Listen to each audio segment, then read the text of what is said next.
spread out on all different corners of this woods. We're all within 150 yards or less of 2 longbeards for sure. And we have another group probably about 200 yards back. So we're walking kind of in between them real quietly through this piece of hardwoods to try and get to this corner where we can set up in between all the birds. And I guess whichever ones want to commit to our setup first, the ones we're going to go for, but I gotta get to where we're going here.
Don't move no more, don't move. Can you see?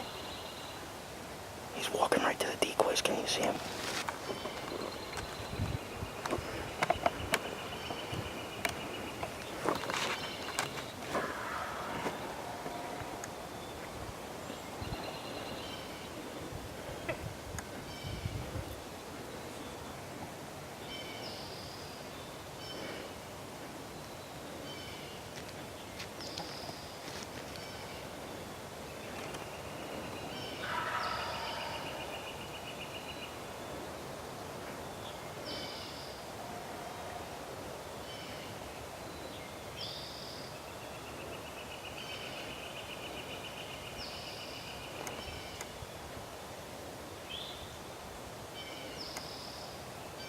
Do you see it, Frank? He's walking away.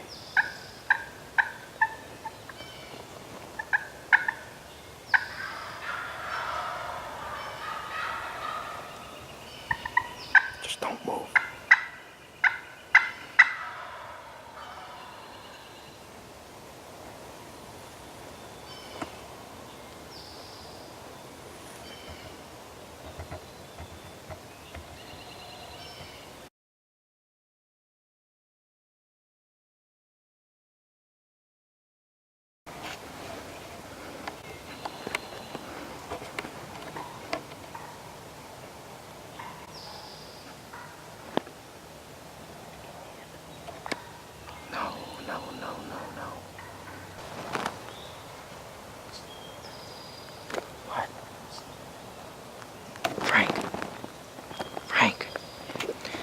sure you listen for the birds on the left too, okay?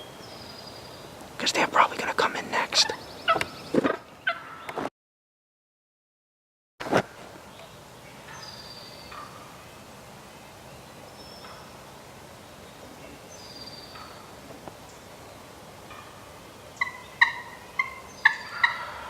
Frank, they're coming right through the middle here. Just don't move, don't move. Okay?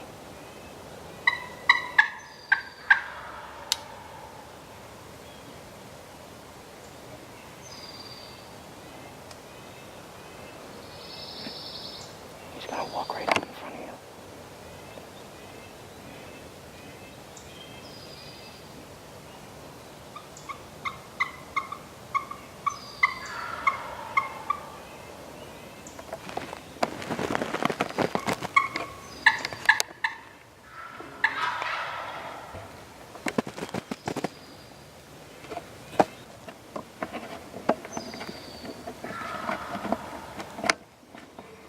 Just let them come, Frank, okay?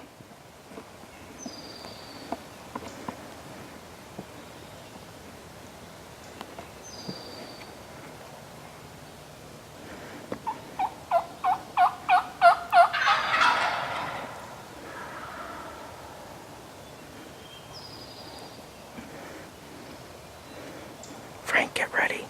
Get ready. Get ready. Don't move.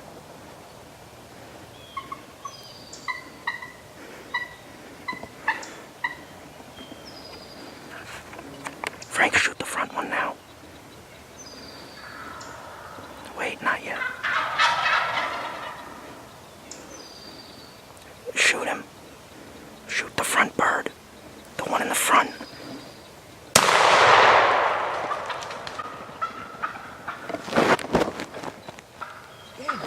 Frank, shoot that one.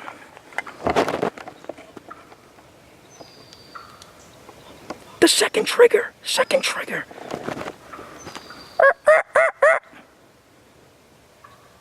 Now.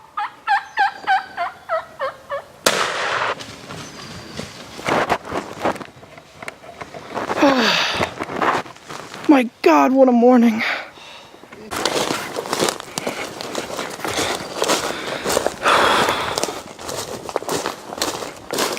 Whew, what a friggin' hunt. Oh my goodness, we got one.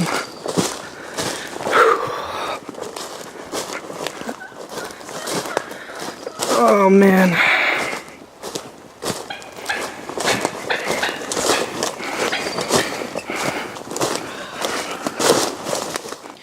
Well guys, we had quite the morning here. I don't know if I got the kill shot of the bird on video, but what a friggin' morning. We set up in between all these birds here. We had like 6 gobblers, a group of jakes, and we were working them all.